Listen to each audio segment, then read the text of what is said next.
Good evening, everybody. Wanted to welcome everyone to our mule deer and whitetail e-scouting with the fine folks from Nebraska Game and Parks. My name's Jack. I work here at Onyx, and I'm going to be kind of taking you through the masterclass tonight. Before we really get into it, as people are still coming in, just wanted to go over some housekeeping items. Your camera and microphones are turned off, so we can't see you, we can't hear you. No worries about anything there.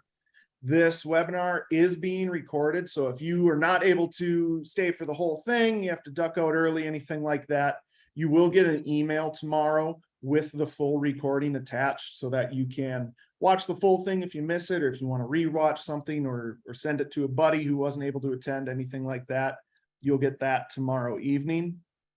If you do have any questions, whether they're specific to, hunting in Nebraska, e-scouting, or maybe a regulation or something like that, or if they're Onyx type questions, drop them in the chat box, or excuse me, don't drop them in the chat box, drop them in the Q&A box. There are two at the bottom of your screen. The Q&A box is a place to put those. Those are just easier for us to monitor and go through versus the chat. Things tend to get lost in there, just not as easy to navigate. I think that's all the housekeeping for tonight. I see we still have a few people coming in, but I wanted to bring in the folks from Nebraska here. Hunter, why don't you take it away and introduce yourself? Certainly. Hey folks, welcome on in. We're here in the Hunt Nebraska cabin here in Lincoln, Nebraska. My name is Hunter Nicola. I'm the Hunter Education Coordinator, so I coordinate all of the state mandated hunter education programs and bow hunter education programs with our great volunteer instructors, and also do a little bit on the novice and beginner learn to hunt and what we call recruitment, retention, reactivation side of thing as well. So welcome on in, and I'll turn it over to Hershey here. All right, I'm going to adjust my microphone. It keeps slowly falling down. So I'm going to try to do that. It's going to make a little bit of noise. Yes, welcome. Most folks just call me Hershey. I work as the Hunter Outreach Coordinator for the state of Nebraska.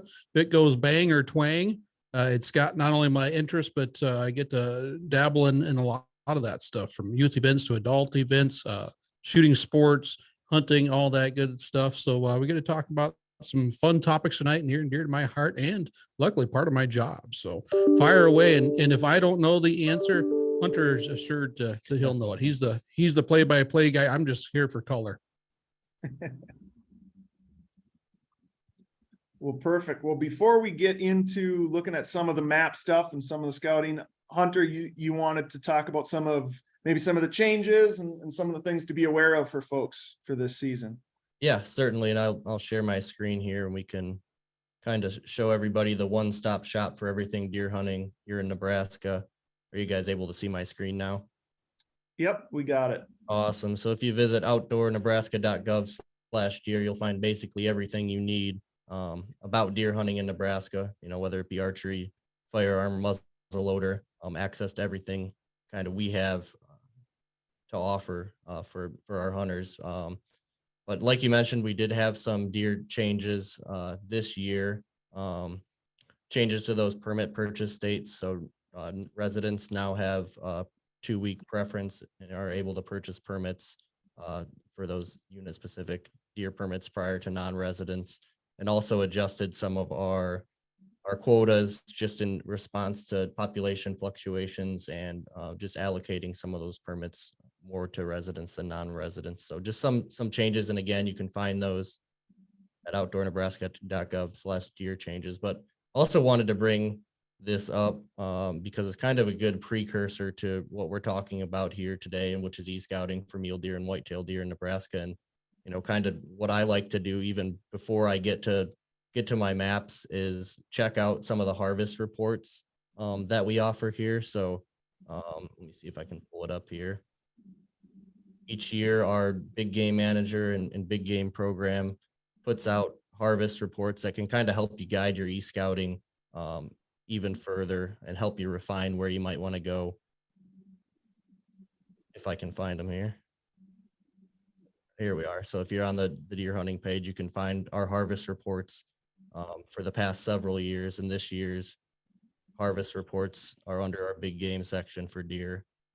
Just kind of, under our big game recommendations, and our folks are getting that updated as well too. But here you can just view our recommendations, which went through, but also the different harvest data for the unit specific in whitetail versus mule deer specific permit types that just provide you kind of insight into what the harvest percentage is in those units, whitetail versus mule deer, et cetera, and kind of gives you a good starting point even before you get to your maps. And obviously whatever permit you have will dictate some of that as well, but just a lot of good information there that can also guide your kind of e-scouting venture and really get you started even before you get on to Onyx to start marking waypoints and figuring out where you might want to go.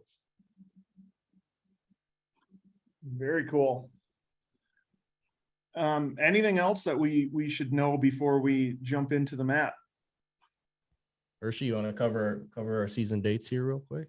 Yeah, we can definitely do that. One of the things you can find on our website, obviously, is our big game guide for the year. And that's one of the easiest ways to do it. We also have our hunting regulation pamphlet on that deer hunting website that Hunter brought up. So we're already obviously into archery season. That traditionally now begins September 1st and runs all the way through the end of the calendar year. And it's a good one. It's already off to a wonderful start. And we're getting some cooler weather now, so we're having even more folks join in on the fun and getting pumped up about it. It can be kind of tough when we set the record at 104 degrees just a couple of weeks ago to be out there in the trees or out in the plains chasing mule deer. But that said, that's obviously going on. Our most popular is our November firearm season, which always starts, for those that want to figure out the formula, it always starts the Saturday closest to November 13th each year. And so this year it begins on the 12th of November and it runs through the 20th. Which is, like I said, one of our most popular seasons to be out there. The entire month of December then becomes our muzzleloader season. So if you want to come out and chase them with the black powder, do that. You've got a whole month to get in there and take advantage of that. Then we have some antlerless only seasons. Usually the late one starts in January, but also in some areas on private land, we have an October antlerless season as well. So plenty of opportunities, plenty of methods of take as well that maybe we can get into here in just a little bit here in the state of Nebraska, because during our archer season, not only can you use compound recurve longbow, but we've also added crossbows to that and hand thrown spear. And yes, there have been folks, in fact, one lady that'll be on our Hunt Nebraska podcast sometime soon has harvested 8 deer with a hand thrown spear. Wow, I had no idea you guys that was legal in Nebraska. Do you know, are there many other states that allow that method of take? I believe there's at least one other. There might have been a couple of others that have come on board, but I think we're only one of 2 when we passed that several years back. So it's not a huge group, but it's definitely a dedicated group, to say the least, out there taking advantage of that. And hey, we provide opportunity. That's what our agency is all about. Interesting. That's awesome. I did have one question for muzzleloader. Are there any, each state's a little bit different as far as what they allow technology wise on a muzzleloader, as far as like scopes and pellets and sabos and things like that. Are there anything, if I'm coming from out of state, anything I need to keep in mind as far as my muzzleloader equipment goes? And you're exactly right. It kind of runs the gamut, doesn't, from state to state. Here in the state of Nebraska, it's got to be at least 44 caliber or larger to be considered within that muzzleloader parameters. We allow telescopic sights on top. There is no restriction to that. However, keep in mind, we're still right now, everything has to be loaded from the muzzle. That includes the powder, the projectile, and then obviously the cap on the side or the back. But that said, all that has to go through the front end. But there isn't anything about exposed primers. There isn't anything about only black powder or anything like that, or only powdered or anything like that. So yeah, we're kind of right in the middle of that whole thing. Sure. Awesome. That's good stuff to know for anybody looking to take advantage of that season. Yep. And another kind of Nebraska specific with our hunter education program. So like several other Western states, we're one that requires bow hunter education if you're between ages 12 and 29 and do want to hunt with archery equipment too. So that's, if you're coming from out of state, that's something to consider. make sure you get that bow hunter specific education before you do come out here to Nebraska. And is that something that if I took it in like Minnesota or Montana, for example, there's like a reciprocity there, it would qualify for Nebraska as well? Yep. So as long as it's a bow hunter specific course, we're reciprocal with some of those other states. I'm not sure. Are we letting Kansans in? Is that?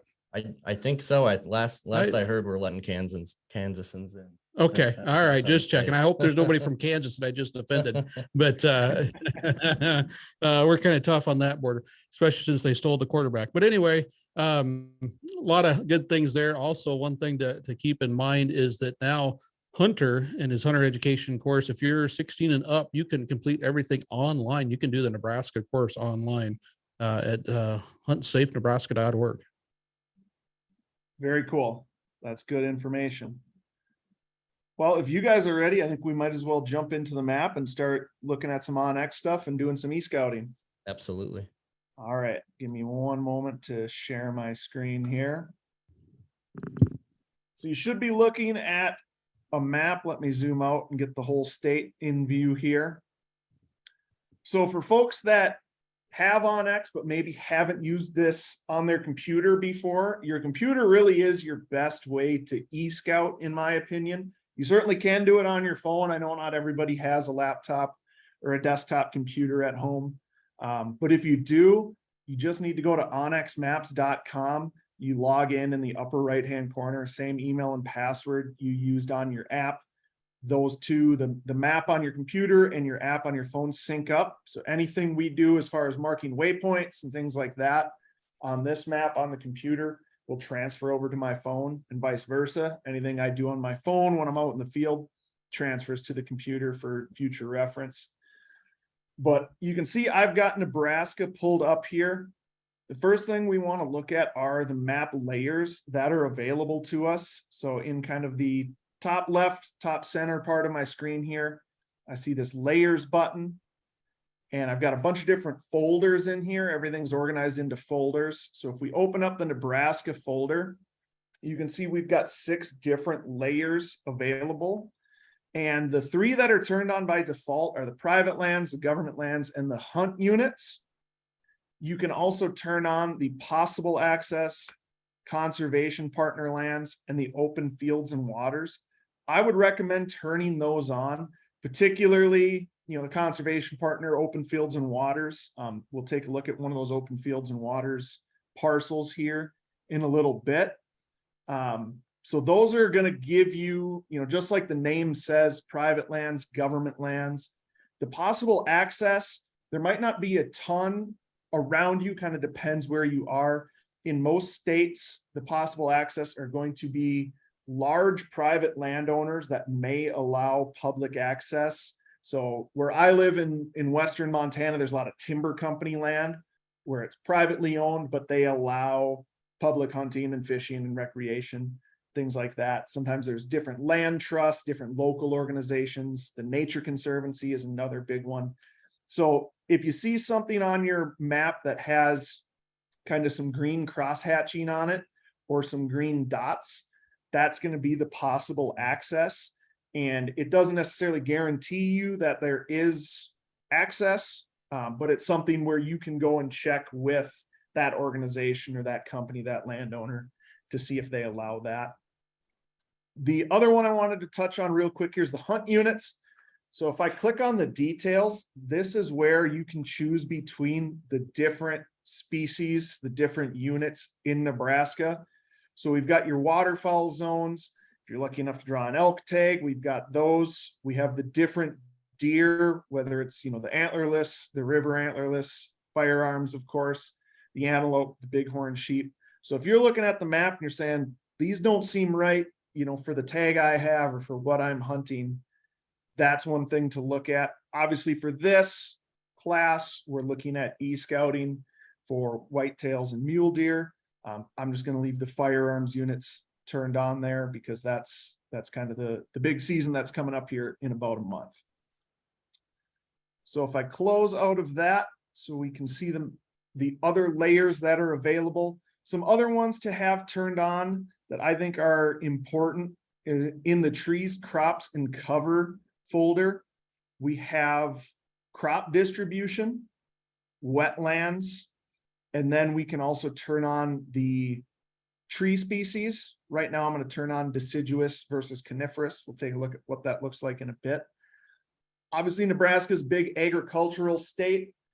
The crop distribution layers, we have 19 different crops that you can see. So not all of these are going to be applicable to your area, but certainly, you know, corn, soybeans, alfalfa, wheat, things like that. I'm just going to zoom in here a little bit so you can see what that looks like. And you can see as I zoom in, those colors start popping on the map. If you want to know what a color means, you can hover your cursor on it. So I can see that yellow is corn. This brown color is soybeans, hay, winter wheat. Let's see, what do we have down here? This is our tree species data. This red is showing me deciduous trees. And you can see as I zoom in, more information starts popping up. Each one of these pixels, we call it. Let me see if I can find a good, clear example of a single one.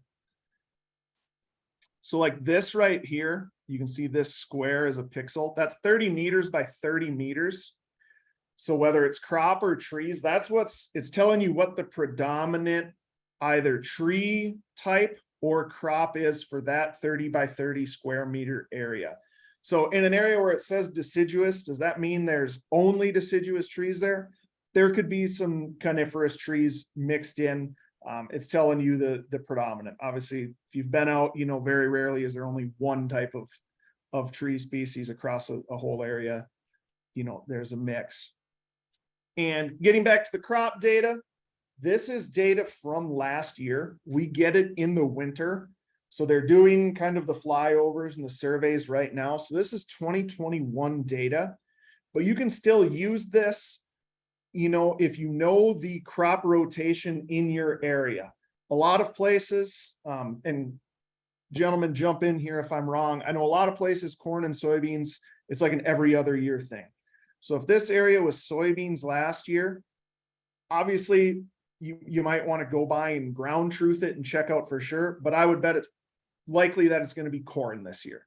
That's what a lot of farmers are on that rotation. If I find an area that's, let me see, winter wheat, that may still be winter wheat this year. In my area, Montana, there's a lot of alfalfa. That typically doesn't change too often. So if you kind of do some research and know what your crop rotation, what that structure looks like, you can still use this data, even though it's from last year, to kind of get a good guess of what's likely to be planted in an area this year. So we're going to get in, I can see we're in, let me zoom out a little bit. We're in the eastern half of the state. We're looking for a whitetail spot. This is a place I've never been to. I'm not, if anybody, if this is your spot, I'm sorry, I'm not trying to hot spot or anything like that. We just picked one of these open fields parcels at random to just kind of highlight that. So you can see I've got this kind of black border with red dots in it. That's going to be the Open Fields and Waters program. So that's a private parcel that's enrolled in that. This would be a spot I may be looking at to go do some deer hunting in. I can see there's some CRP that's been planted here. Otherwise, I can see this field was soybeans last year. Would guess high likelihood it's corn this year. So Hunter, what might if we were looking at this spot, is there anything that stands out to you or anything that immediately jumps to mind as, hey, this is where I should check out? Yeah, I mean, immediately kind of see a tree line, a lot of edge. It almost looks like a creek running through there, just the way it's running through there. So you've got water, and especially in a year like this year in Nebraska, where we're in kind of heavy drought. You know, I always, when I'm scouting and e-scouting, I think, what's the limiting factor in this area? You know, it looks like there's plenty of food in Nebraska. There often is plenty of food available for those deer. But in a year like this year, I think, you know, if you can find a spot with water and food right next to each other, you're off to a good start there.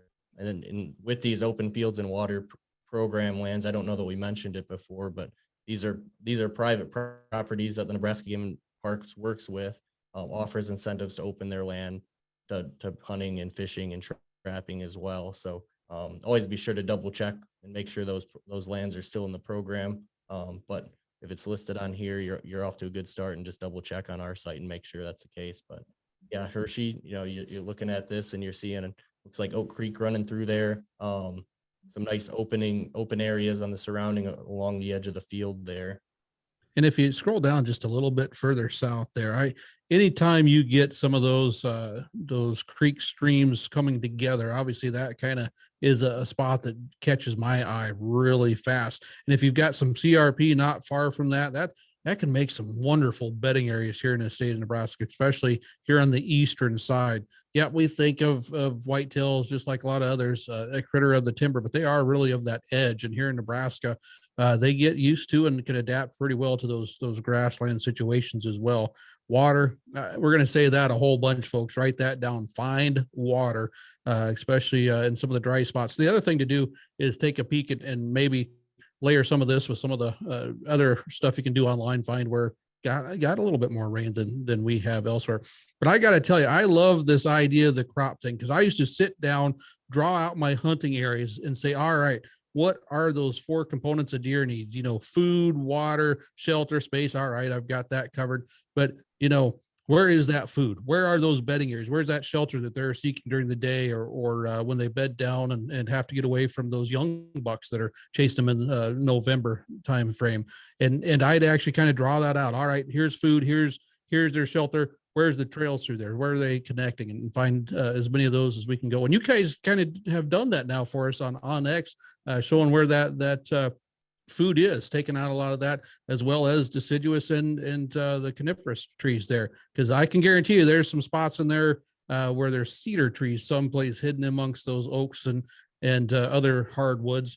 And boy, those make great spots here in the state of Nebraska. Now, if you can find a little topography, which you can do on Onyx as well, then you can find out on those chilly November days or December, if you're out with a muzzleloader, are they facing south, or can they get to a spot where the blocked from the northwest winds that usually prevail during that time of the year, catch some sun and be near not only just a little bit of food perhaps, but that cover as well. While you were talking there, I turned on the hybrid base map here so that you can see those topography lines. And then for the folks watching at home, you can also see that really pops up those waterways. So if you have either the hybrid or the topo map on, that's really the way to go to find those blue lines, to be able to find those creeks a lot easier. It doesn't show up on the satellite map, so you've got to have the hybrid or the topo. The hybrid's what I use most of the time, because you get the topography, like Hershey was saying, you can see, all right, where are the slopes, where might they be bedded? When we get farther west here, we might be looking for some different terrain features, different, finding a glassing knob, looking for saddles, things like that. Super helpful to have that turned on. What else am I forgetting as far as, what might we be looking for? Obviously, you're going to want to get boots on the ground, and take a spin around this property probably, versus just picking a spot on the map and setting a stand up. Anything else? And on the bottom half of that property, kind of where those 2 creeks meet, you also got a bit of a pinch point there where you've got a corridor running off to the east that runs off the property, but a pinch point there where that water meets and where those deer are likely going to be, especially those big bucks are going to be in cover when they're moving from point A to point B, whether that's from feeding to bedding, whether they're chasing does, those corridors, those pinch points like that are definitely what I'm looking for, especially if there's water there too. And you can see it drops down into a little creek bed there too. So, they're lower, they're out of sight, right where you want to be. And I'm also looking at neighboring properties too, because their deer probably aren't going to spend their entire lives just on this. Let me see how many acres. If I click on the map, it's about a quarter section, so it's 157 acres or so. They're probably going to move around. Looks like the neighbors have a pond here. That might be something to factor in as well. If they're going there to get water, this creek like you said, it's a real dry year. Some of these creeks might not have a whole lot of water in them. Maybe something like this pond is holding the predominant water and is drawing more deer. This kind of area of the property might be a spot to key in on. Yep. Yeah, and I don't know if this property has quite the hidden spots there. I mean, obviously there, for a lot of deer hunters, we see certain areas and just like, we start drooling over them. This is just ideal habitat. Well, if you're doing that, you know that everybody that passes by or sees that spot does the same thing, and it's going to be pretty popular if it's a public access area. So find some of those other spots where others might not do that same thing. Deer are going to spread out. They're going to respond to some of that pressure, especially all of a sudden when we see hunters moving into the field. They're going to move out to some of these other areas. So even towards the top of that, where they can move across to the north, get across that road into the next property or something like that. Just fence lines, things like that are something I love that you can pick up on Onyx and take a peek at. It might be that maybe not where you're going opening morning, but come second or third day where they've responded to some of that pressure, that old buck's going to sneak up around into some of that, what we might call even marginal habitat.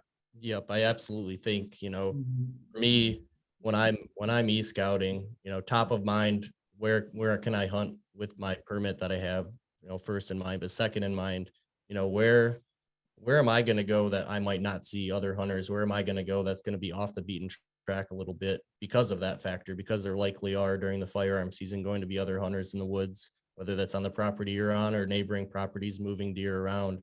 And how can you find a spot that maybe is a little bit further in, off the road, off from the parking spot? A lot of the properties in the eastern half of Nebraska that are public hunting access are smaller parcels. So those spots might be a little bit harder to find. But certainly something to consider when you're looking at, when you're considering all those different factors that you're thinking of: habitat, pressure, access, things like that. I think that's one of my top ones is what is that pressure going to look like? What are other hunters thinking like, and how can I maybe think differently? We kind of all conjectured into one point or where those creeks met, and other people are probably thinking that too. So it's good to think like that, but it's also good to think a little bit outside the box too. Yeah, that's kind of the double-edged sword of OnX. It seems like that now that everybody has access to some of the same information, you're almost scouting other hunters as much as you're scouting deer and trying to figure out, all right, this spot is probably a place somebody's already found. Where's a spot that I might be able to get to that has some unique access or maybe requires a little bit more effort? It seems like water stops people. If you've got to cross a creek, if you have to bring in hip waders or even a bigger body of water, if you have to kayak across or something, that's going to cut out a lot of people. So that's something I always keep in mind too is, all right, this is a spot. It looks like it holds deer. Now, where are other hunters less likely to go to? Yep. And on that same token, you mentioned kind of the sizes of properties. That's something I've found as well is the big, especially if we're looking at public lands on OnX, the big parcels are the ones that show up.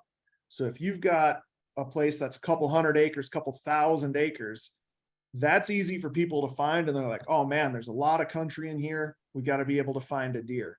But if you can find either an open fields and waters area or a piece of public that's maybe 20 acres, maybe smaller than that, those are often overlooked by people. So you might not have the competition on those areas. It's just, smaller. Some people either don't know it's there or they think, it's not really worth the effort to hunt a place that small, and you might have the place to yourself. Yep. And that, in Nebraska here, I think the same goes to say for these open fields and waters type programs. The program's I think it's over 10 years old now, but I think they're probably more underutilized than our wildlife management areas or some of our national forest lands and things like that, because they typically are smaller in parcel size. Hunters might not know the rules pertaining to them, but they are, if they're on OnX and you verify it on our public access atlas on our Game and Parks website, those are available too. So just keep that in mind. And that's what we're looking at right here. So. Well, we're at 5:30 now. I think let's head west and start talking some mule deer. Oh, all right. Here we go. So what are we, big picture thing, what are we looking for mule deer that might be different than than whitetail? Obviously they need, they need food, they need water, they need a place that they feel safe, but how does that differ? What does that look like that's different than whitetail? I think their mule deer their use of space is quite different from whitetail, and specifically in Nebraska, even within, we were talking about this earlier, even within Nebraska, we're looking in the Pine Ridge right here in the very northeast part of the state. And then you get to the Sand Hills a little bit east of there, that habitat, that terrain is completely different. Those mule deer are covering a lot more ground, and it's really a glassing game, finding bedding areas and finding where they're traveling, where their corridors, where they're moving.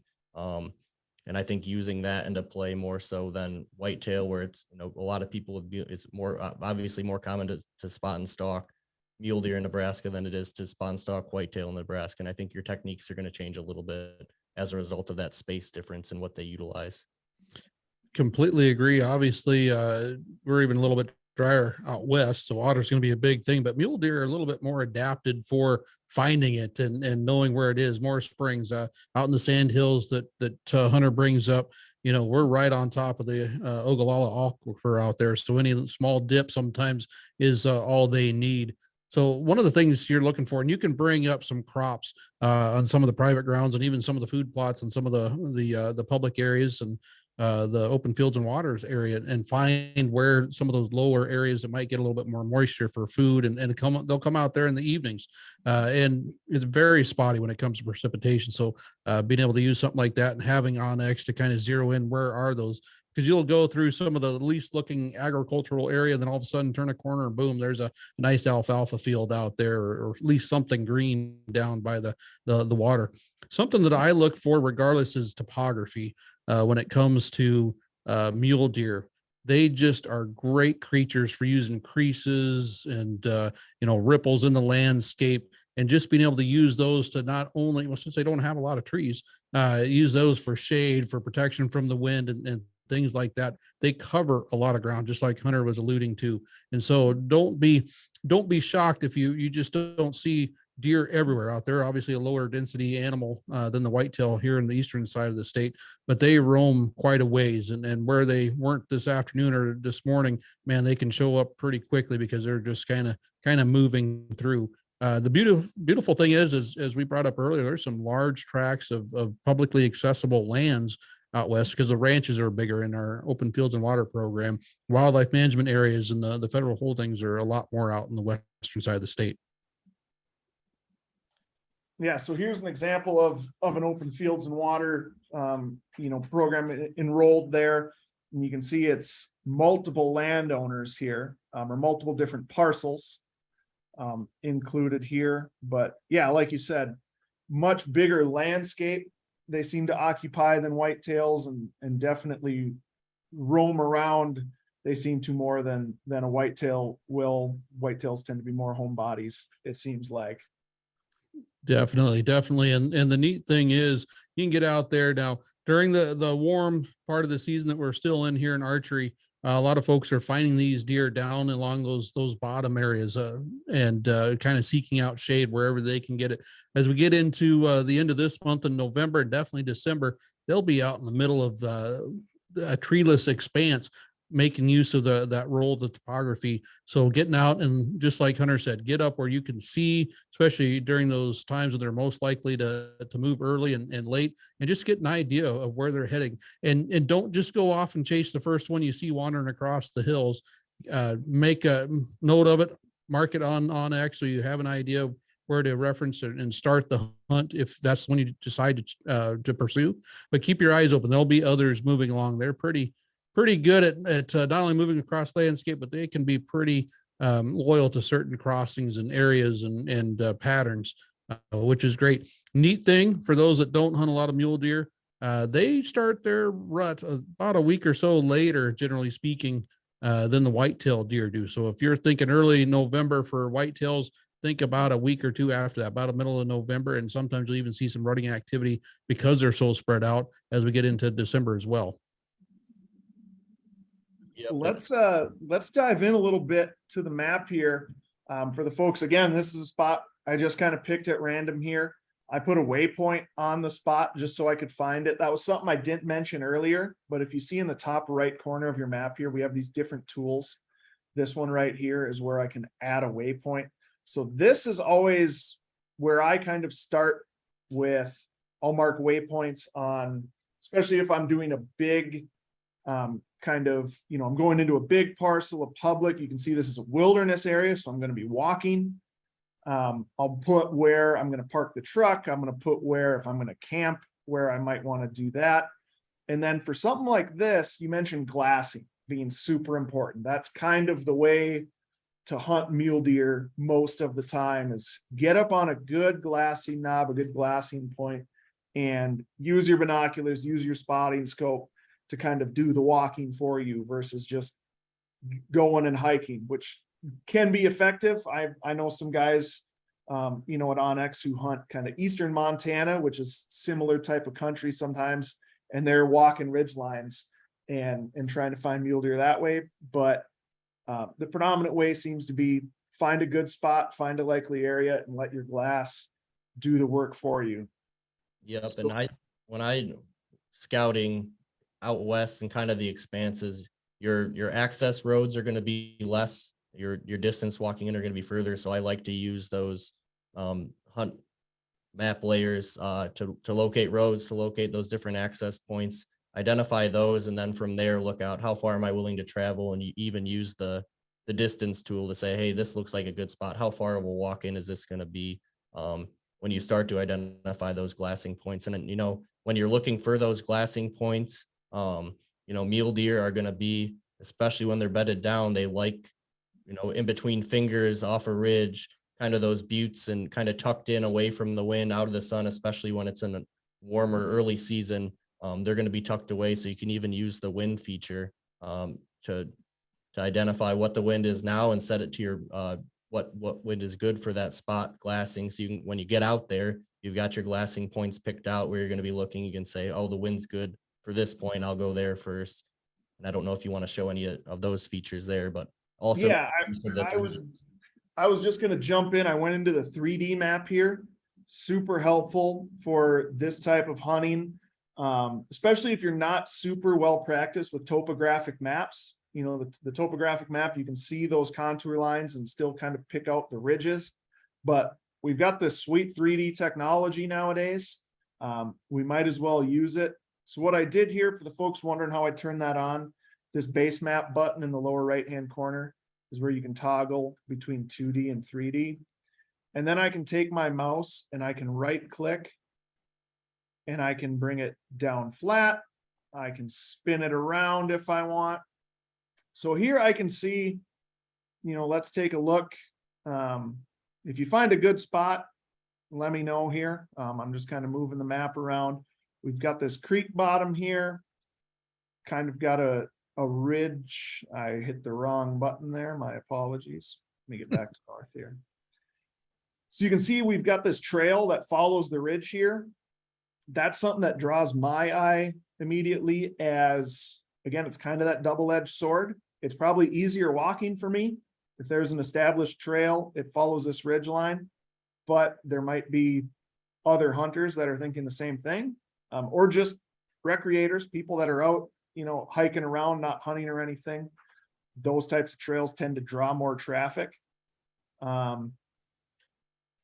And I think what you mentioned earlier about what's on the neighboring pieces of property can be huge as well. Because if that's a main ridge coming off their property onto where you're able to hunt, that can be big. Any of these that really look wrinkly always catch my eyes because, like I said, I think a lot of folks, especially from the east side of Nebraska and further east, we're the first state you get into that you can hunt mule deer as you're heading west across the U.S.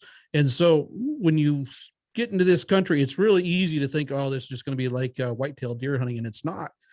We get a lot of folks that are just shocked. We have no deer in Nebraska. There are no mule deer. I don't know what you guys are talking about. Why you sold me a permit? There are no deer. And you find out as you're walking out of the woods in the evening, they're everywhere. They just know how to get into those little wrinkles and disappear. I would probably say that it would shock us all to know how many times hunters were within rifle distance of a deer during their 3 or 4 day hunt here and never knew it because of those wrinkles and how they just hide in amongst those ridges.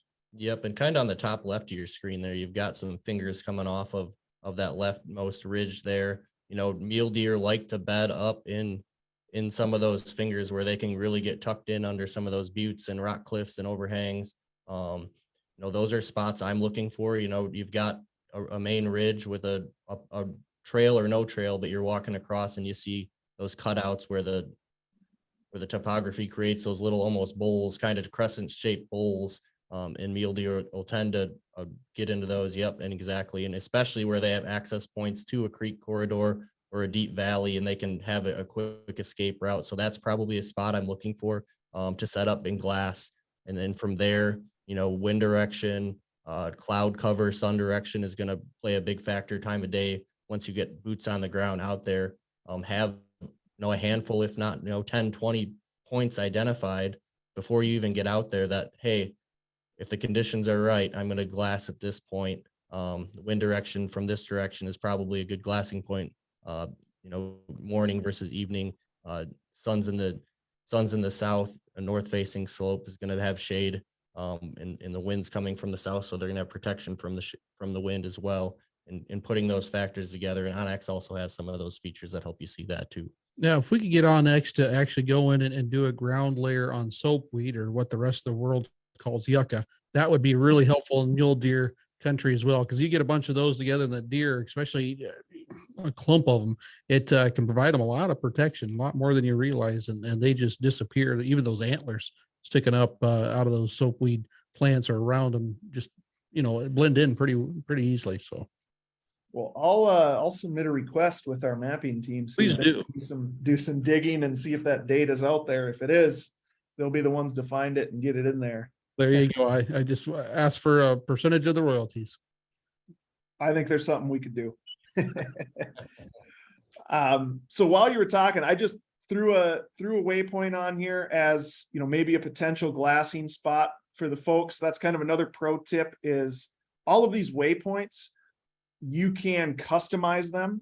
So when I marked that one, you saw I named it glassing spot A. I might have A through M or even more, because I might get up here and say, it really doesn't look as good as I thought it did, or maybe we sit there for a day and don't see anything. You want to go to plans B, C, and D. But you mentioned earlier knowing the wind. You can set the wind direction on a waypoint so that we can kind of tell. I'm gonna get back to 2D so we can kind of see this a little better. You have a couple options. I can have it show me the current wind. So that's showing 8 miles an hour out of the north. If I want it to just tell me when the wind is good or bad, you can set it to, let's say I only want to hunt this area. I don't want to hunt it on a north wind for whatever reason. I'm just picking that off the top of my head. And I can apply that. Now it tells me at a glance, that's a bad wind. So particularly, you know, for the folks hunting whitetails in the eastern part of the state, if you've got a bunch of tree stands set up, you can mark that on your waypoints, and you can easily pull up. I'm gonna pull up my wind calendar. You can see I've only got a couple different waypoints marked here, but I can easily tell, all right, for Saturday, what's the wind looking like? All right, sweet. Except for that one waypoint at sunrise in the morning, it's got a bad wind. The rest are looking pretty good. So if you mark out a bunch of different potential spots and you set what you think the optimal wind is going to be, then you can take a quick glance at that and say, all right, spots A, B, and C are no good for this morning. They got a bad wind. Spots X, Y, and Z are good. Let's go to one of those. So just another kind of pro tip for you there as you're out and about and as you're scouting to utilize that wind factor. Yep, that's an incredible feature that, you know, like you said, you can use in the tree stand hunting whitetails, or out when you're glassing, when you're stalking after you make a spot.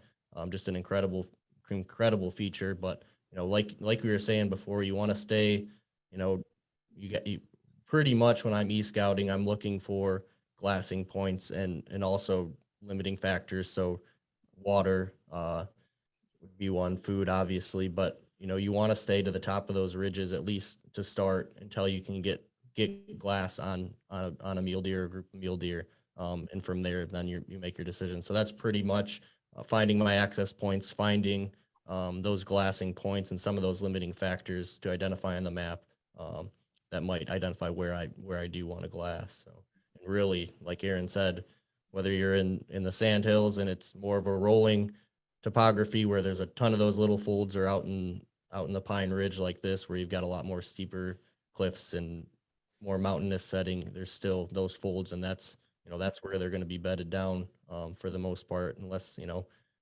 they're right in the rut and they're moving and you get lucky. And one other tool I wanted to mention on the Waypoint is this radius option as well. Ton of different uses for this, but let's say you're set up on a spot and it might be an area that you want to be able to shoot from. Let's say maybe you don't have as much mobility, you're not able to move as fast, and if you spot a deer, you want to be able to know, hey, am I going to be able to shoot a deer if it comes out? Let's say I can shoot 400 yards. I can mark a radius on that so I can see, all right, if something comes out, I can kind of use my binoculars to pick out, hey, this creek bottom, hey, that's within range for me if something pops out. I think most people are probably going to have a rangefinder with them, something I still use. But another thing that I do, this isn't really e-scouting, but this is one of my favorite tips, so I talk about it whenever I can. Let's say we were glassing from this spot and we shot a deer. Let's say it was down on this ridge. So I ranged it and I knew that it was exactly, let's say 225 yards. Once you start walking, the country can look kind of different, but I need to know where to start. Let's say it ran out of sight. I didn't see it go down. I can mark this radius at 225 yards. That's going to show up. You can do this on your phone as well. Obviously, you're probably not going to be toting your computer with you out when you're hunting, but I can mark this and say, all right, 225, it was somewhere in here, so that when I get going, I can see, all right, I'm getting close to where it's going to be. Now I know I'm in the general area to start looking for blood, versus if you don't have that, you're still able to find it, but you might have to do a little bit more walking, a little bit more searching. This can kind of key you into, all right, I'm somewhere in this area. I'm in the right general area to start. This is also something, should have mentioned it when we were talking over in the East as well. If I'm setting up a tree stand and I know my archery range is 40 yards, I can set this to 40 yards and see, all right, this is, the area that I can cover. If I want to be able to shoot to a certain feature, maybe I need to set my tree stand somewhere else. A lot of different uses for this. Remind me, does Nebraska have, for firearms, is there a certain distance from like an occupied dwelling you need to be to shoot a firearm? Yep, with a rifle, it's 200 yards from an occupied dwelling or feedlot. So, in a spot like this, you're probably not going to have to worry about it, but something to certainly keep in mind. And then it's 100 yards with the shotgun. So, okay, so that's something I know people use quite a bit in states where that's a major concern. In areas of states, you can put that radius on the dwelling or the feedlot, and then you've kind of got your exclusion zone there where you can't shoot. So just kind of one of those underutilized tools. I wanted to make sure I mentioned that people are aware of them. Yep, absolutely. And, I think we keep coming back to it, but it's, if you're going to be out hunting mule deer in Nebraska this year, I think focus on water as a limiting factor, just because we have been in such a big drought year. And really, even like you're showing here, that a lot of those spots you're not going to find out until you get there, or you're talking to folks that live out there where there's water and where there's not, because it's been that way. Yeah. Yep. And I think it goes back anytime, whether it's public or private or open fields and water area. I think it is a great idea. Have a plan A through D or E, just so you can adapt to those types of things. I know one of our popular hunting areas there, the National Forest by Thedford and Halsey, what was part of the Bessie unit of the National Forest. Just this a few days ago, large fire out there that I believe is now contained, but it's changed the landscape out there quite a bit. And we're probably not done with that type of stuff yet, just because of lack of moisture. That's a good point. Something I didn't mention before is we do have this active wildfire layer. So let me see that you can turn on that shows you the active fires. Here's one. There it is. The Bovie fire, is that? Yep, there it is. Yep. So what you can do is you can click on that, and if I scroll down, it shows it's an active fire, almost 19,000 acres, 56% contained. If you want to go directly to the, I believe would be the Forest Service on this one, their website to find the kind of more in-depth information on the fire. We've got that link there. So that's something for folks to keep in mind. The other thing that brought to mind is the historic wildfire layer. So let me back up. If you go back to that trees, crops, and cover, that's something here is a fire from earlier this year. So we show the current fires, and we also show once they're put out, the historic ones. So if you want to know, this area was burned in April of this year. If I scroll down, it'll tell us when it started, how many acres it burned, and the name of the fire. So you can also, folks can also pull that information up as well. Well, we're almost to 6 here. There are a couple questions in the Q&A.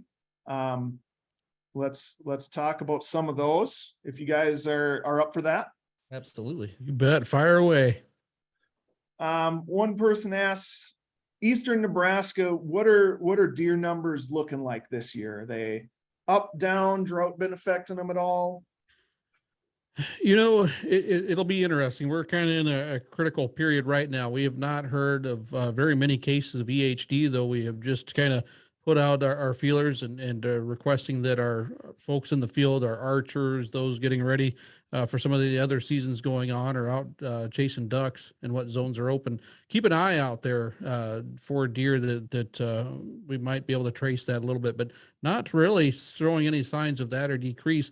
Last year was kind of an odd year, Hunter. We had leaves that stayed on the trees pretty long. We had some crops that were a little bit later coming out in some areas, and it kind of changed the landscape of where deer were using. We didn't have the highest record harvest by any means. We were still pretty good. But then all of a sudden spring rolled around, and a lot of the hunters that hunt both that said they hardly saw any deer last year were seeing a lot of deer while they were chasing gobblers this spring. So they didn't just all of a sudden materialized, and those that didn't have spots on them obviously weren't added to the herd. They just found spots to avoid us. Yeah, I think you're spot on. I think it's going to be more localized. You know, I think some populations in Eastern Nebraska might be a little lower, some might be up. But I haven't, anecdotally heard a lot of, in the spring we were hearing from our turkey hunters, a lot of sightings, a lot of fawns and fawn pairs, and myself, I've been seeing them in Eastern Nebraska too. So I'd, like Hershey said, keep an eye out for EHD and signs of that. We haven't seen any of that yet. But I think it's going to be more localized on the deer populations going into the fall here. Excellent. I think we got time for one more. My computer just gave me a warning. My battery's getting low. So let's do one more. We talked about Eastern Nebraska. We might as well talk about Western. What are numbers looking like there? Again, one of the things we've done is increase the emphasis on the protection of our mule deer, especially our does in certain areas. So we've got some mule deer conservation areas that we've expanded just a little bit. Plenty of deer in those areas, but we're trying to, protect those. Those are the spots that even Eastern Nebraskans head out and chase for mule deer for a destination hunt, as well as non-residents. So that one should be pretty good. We'll see what these fires have done. They're a little bit more adapted to that sometimes in these whitetails. But that one I'm expecting similar to results of what we had last year. Yep. And I think that's a good start. We showed how to access those harvest reports last year, and I don't know that we'll have huge fluctuations. Time will tell, but I think that's a good baseline year to year, especially when we haven't been getting reports of big deer loss to EHD or reports of really low numbers. So did I see a question about why the timing of our November firearm season? Did I see that up there? Jarrett asked, why isn't rifle season the last 2 weeks in November? That's an excellent question. And it starts out that we were first and foremost a pheasant hunting state, to be quite honest with you. And Thanksgiving was a traditional time to chase roosters and maybe some bobwhite quail for those enthusiasts. And we do have some quail purists here in the state of Nebraska still. And so that was kind of seen as the opportunity to get out there and chase pheasants for the most part, or upland birds. And so the hunters wanted to be done with deer at a time. Hunters and farmers as well wanted that opportunity to chase birds, and kind of tradition. That's the answer to most of those across any state here in the U.S. is once we get that season established with tradition, it can be pretty hard to change what is and has been. So, we'll see. Opportunity provides more opportunity. We'll see what transpires in the future. Awesome. Super interesting. Well, anything else, before we wrap up here, anything else that the people need to know? No, I think with just coming down to e-scouting, it's you're planning your hunt. There's boots on the ground work that needs to be done from there. Give yourself plan A, plan B, and down the line, if it's a new area to you, give yourself more plan Bs than you might be thinking of. But really plan it out. If you're mule deer hunting, plan your glassing spots, plan where you're going to drive in and park and walk in. The more you do in preparation, I think the more successful you'll be at the end of the day. There you go. I'm going to challenge everybody, find 2 new spots this year and then 2 more next year. It's amazing the overlooked areas that deer know of. And you get out there, you find those spots, you'll be happy you did, and the deer will be shocked. Yeah, you saying that rings true for me. I've had times where I've gone out and been like, this is the spot, and you go there and there's either a bunch of trucks parked or it doesn't quite look as good in real life as it did on the computer, and then I'm scrambling. It's always nice to be just like, all right, on to the next one. There you go. Yep. Have options. All right. Well, thanks, gentlemen, for joining us. For any of the folks still on, thanks for sticking with us tonight. Again, you will get an email of this video recording sent to you tomorrow, so you can review it if you want, and then we'll also have it up on the YouTube after a little while here. Thanks for putting it on. Yeah, glad to be a part of it. You're welcome. Thanks, everybody. Have a good one.